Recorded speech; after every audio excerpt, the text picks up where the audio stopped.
Hey, let's go for a hike.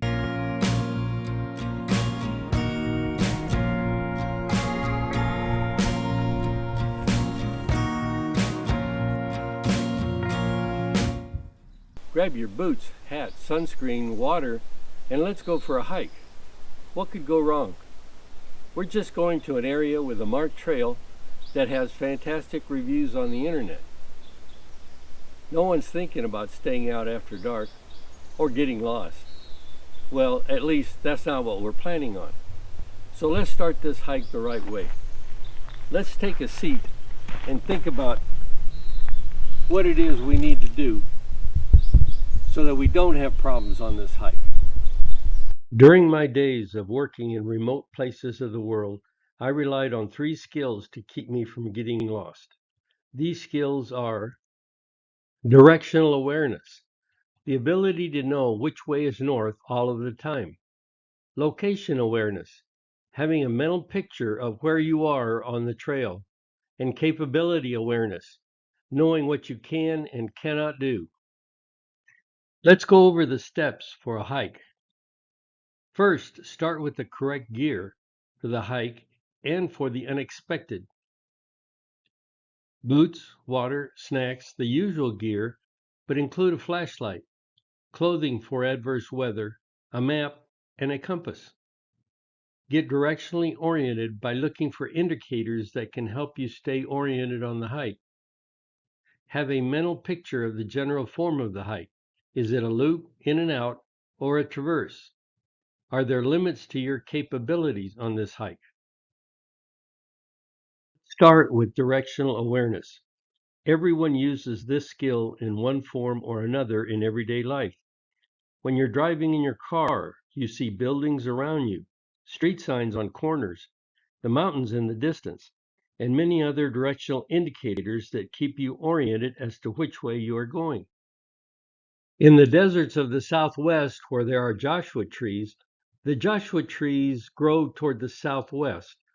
So they are indicators and they point to which way is north, opposite of the direction that most of the branches are growing towards. The barrel cactus is another great indicator in the desert.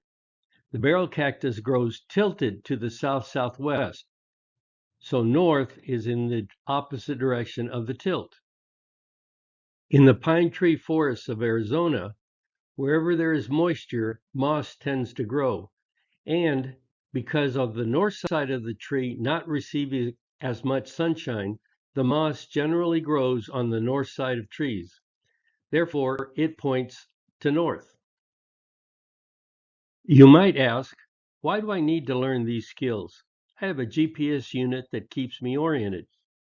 After 20 years in search and rescue, I wish I had $1 for every hiker we rescued whose GPS batteries had died.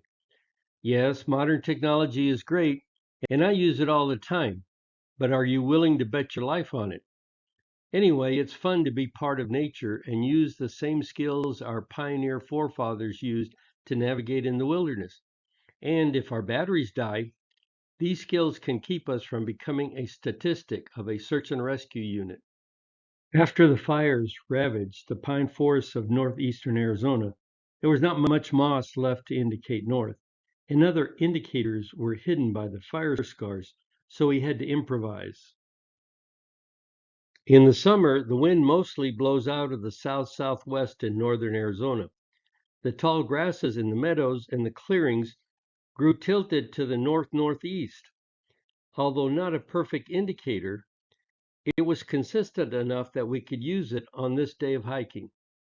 To become location aware, form a picture in your mind where important points are on the trail you're hiking. An example is the Indian Spring Trail in the Apache National Forest of Arizona. It's an easy trail, but it does go through thick trees, so a hiker might become disoriented. The trailhead sign has a sketch of the trail. It may look random, but it's easy to make a shape in your mind to help you remember. Better yet, take a picture for reference as you hike. The trail has the rough shape of a triangle with an extension to the northwest that goes to the west fork of the Black River and a trail going east to Big Lake Lookout. The roads in the area have the shape of a tilted rectangle with no bottom. The roads form a good boundary to the west, north, and east, but not to the south. When hiking on the east leg of the triangle, remember that the road boundary is to the west. If you get confused on the trail, look for directional indicators to orient yourself. Use a visual picture of the trail and boundaries so you know which way to go, and be aware of obstacles that might limit your ability to reach your objective. There are many things that can limit the ability of what you can do in the wild. Rough terrain, weather, nighttime, your fitness level. You need to be aware of these limits. This is Boundary Cone near the town of Oatman in northwestern Arizona. Search and Rescue had to rescue one hiker that did not know his limits. If it's 114 degrees, do you really want to go for a hike? It's sad to read about the people that don't survive, such as a 59-year-old female that perished while hiking in the Grand Canyon in early July 2023, or the many rescues of hikers overcome by heat on the trails of Camelback Mountain near Phoenix, Arizona. Is it that hard to figure out that hiking in 110-degree temperatures isn't safe and beyond your capabilities? As an example of capability awareness, let's look at the topographic map that covers the Indian Spring Trail. The map is available for free from the USGS Topo Location website. It's georeferenced, so you can download it into your mapping app and locate yourself on your device. The Big Lake South 7.5-minute topographic map covers the trail. You see the trail in red, made larger here so it's easy to follow. There is the spur trail to the Big Lake Lookout and the trail to the west that goes to the Black River. The major roads are also enlarged for convenience.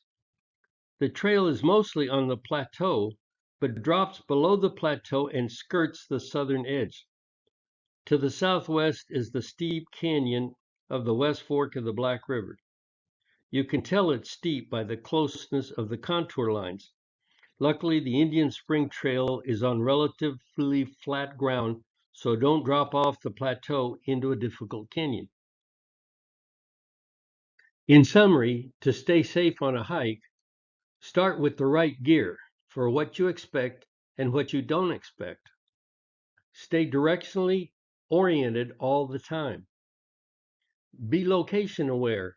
Have a mental picture of the hike and the important points in the area, and know your capabilities and what can limit what you can do.